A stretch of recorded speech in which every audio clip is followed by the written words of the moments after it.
Além do Bem e do Mal, do Nietzsche, é um livro que eu recomendo para todas as pessoas que vêm falar comigo sobre leitura. Primeiro, eu odeio ler, odeio muito ler, mas lembrem que eu sou racional e por isso eu entendi que as pessoas de maior sucesso em toda a história, principalmente a recente, mas em toda a história, né? Que a gente tem menos informação, mas a gente tem muita informação toda a história. Todas as pessoas que eram muito relevantes, que foram marcantes na história, elas liam de alguma maneira, tá? Desde os antigos imperadores, da época ali de antes de Cristo. Então eu entendi que pessoas relevantes, para usar esse termo mais bonitinho, eram leitores. Então a partir disso eu comecei a ler. Então eu leio constantemente, mesmo odiando ler. E eu li o livro do Além do Bem e do Mal do Nietzsche. Eu aconselho todo mundo a ler esse livro para fazer pensar um pouco. Achei uma leitura bem difícil de fazer por conta de ser um livro antigo, palavra, tradução, né, do alemão. Nietzsche era alemão. A tradução do alemão para nossa língua, numa outra época, já fica muito maçante, difícil de entender algumas frases, algumas questões, precisa de um dicionário, se não está lendo no Kindle, para entender algumas palavras, algumas colocações.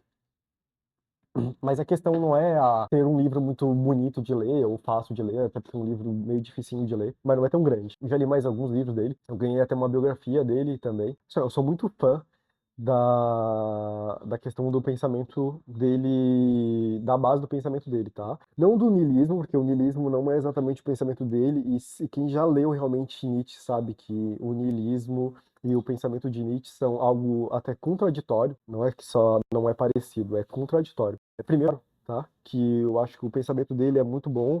Ele, como pessoa, é algo que aconteceu há muito tempo lá. Ele não pregava exatamente o que ele falava. Não a questão lá do nazismo, que já foi comprovado que não era um pensamento dele, aquilo que foi vinculado ao nazismo, mas sim da irmã dele, após a morte dele, com as obras dele. Mas ele era uma pessoa que vivia em bordéis, morreu de uma doença sexualmente transmissível. Mas a questão é o pensamento dele e a questão nem é o pensamento, porque pensar não é muito relevante, é o enxergar. Ficou muito claro para ele, sendo que o tanto de literatura que ele tinha era limitado, né, naquele tempo, porque os livros eles eram literalmente perecíveis. A gente teve a Biblioteca de Alexandria que foi queimada, então ele estava num lugar onde ele tinha um acesso geográfico só a livros. A traduções não era algo muito comum naquela época, então ele tinha um acervo limitado, mas ele tinha os grandes clássicos. E uma coisa que ele constatou, que lendo do Príncipe também fica muito claro, né, é que a concepção de bem e do mal não é exatamente sobre o que é bem, do que é bom ou do que é ser mal, ou exatamente do eticamente bem ou eticamente mal, de uma pessoa ser moralmente bem ou moralmente mal, mas sim uma pessoa ser boa ou mal partindo de um princípio ou de uma religião. E falando de religião, não fala exatamente numa religião ligada a um Deus, mas sim de uma religião ser um conjunto de regras, que é isso que quer dizer religião, mas algo feito por alguém cuja questão sempre é um homem, né? Homem, eu digo a espécie humana, para controle sobre alguém após a vitória de algo. Então a gente tem que partir do princípio que o que é bem e o mal é sempre parte do princípio de quem ganhou a guerra. E eu falo de guerra literalmente de guerra. O mundo hoje, a maior parte dele tem fundamentos do cristianismo, certo? Então ele é monoteísta, tem um Deus. Partindo desse princípio, todas as outras religiões e as ideias, elas vão seguindo um grupo de regras, de padrões. Então, se ao invés lá, na época ali da Cleópatra, se aquele momento ali a gente continuasse com o politeísmo e com as regras daquele politeísmo, né, porque tanto a parte de Cleópatra, que era um tipo de religião, era politeísta, e também a religião que tinha dos romanos também era politeísta, quer dizer que é vários deuses. Se a gente tivesse seguido aquela regra e aquela regra tivesse vencido as regras de hoje em dia, teríamos uma concepção muito diferente sobre, por exemplo, o que seria o tratamento de um homem com uma mulher, de uma mulher com um homem, sobre o que seria certo ou errado na questão de matar ou roubar, porque as regras eram muito distintas e diferentes do que se fazia ou de que não se fazia. Algo muito engraçado, não é engraçado nem cômico, mas é interessante a questão sobre fidelidade. E não digo só fidelidade de homem e mulher, que seria diferente, em questão de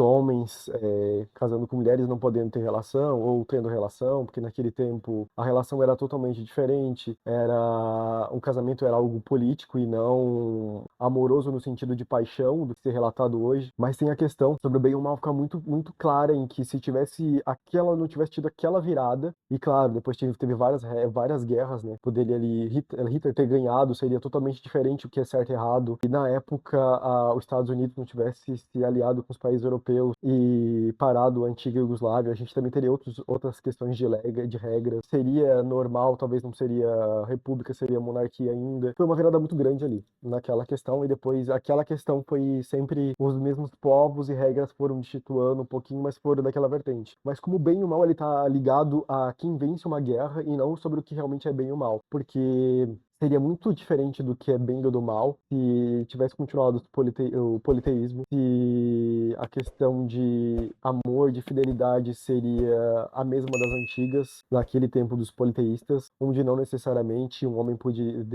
casando com uma mulher, ele deveria dormir só com ela, ou só ter uma mulher, ou uma mulher não poderia se relacionar com outros, irmão casando com irmã, primo casando com primo, tio com sobrinha.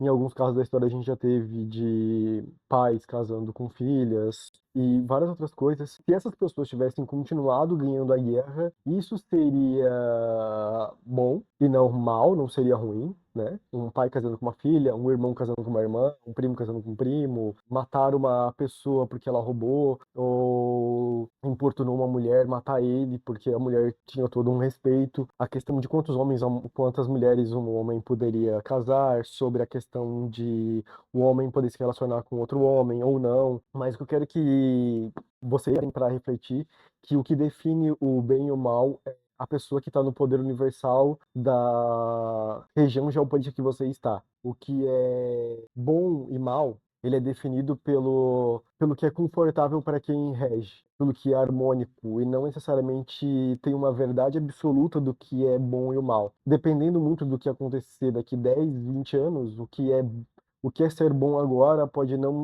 ser uma pessoa totalmente ruim ou mal daqui 20 anos e vice-versa. Algo que eu acho legal que fique para pensar é que eu não estou aqui dando minha opinião sobre isso. Eu estou trazendo alguns dos fatos que ele trouxe no livro e eu quero que vocês tirem a sua conclusão de como o bem e o mal ele é relativo, acompanhando a história, acompanhando as pessoas que te governam por algum motivo, sendo na infância quem te governa seriam os teus pais, depois quem te governa seriam a escola, seriam os professores, a partir daí isso, né, também tem a república, tem a região, tem o teu bairro, a prefeitura, tem muitas questões envolvidas em quem te governa, num sentido literal da palavra, mas ficar pensando, né? Não na questão da ética e da moral, porque isso fica muito claro sobre o que é ético e o que é moral, né? E uma condição é você fazer o que é classificado bem ou mal porque vai ter uma consequência, ou se você vai fazer algo que é considerado bom ou mal, independente de que alguém saiba disso ou de que tem uma consequência. A ética e a moral é essa classificação, e essa classificação ela é exata, não é relativa. Ela é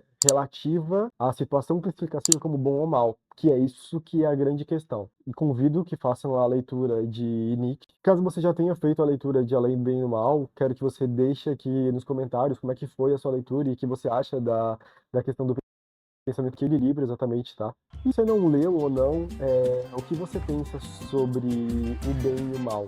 Deixa aqui nos comentários, vamos pensar e vamos refletir sobre isso.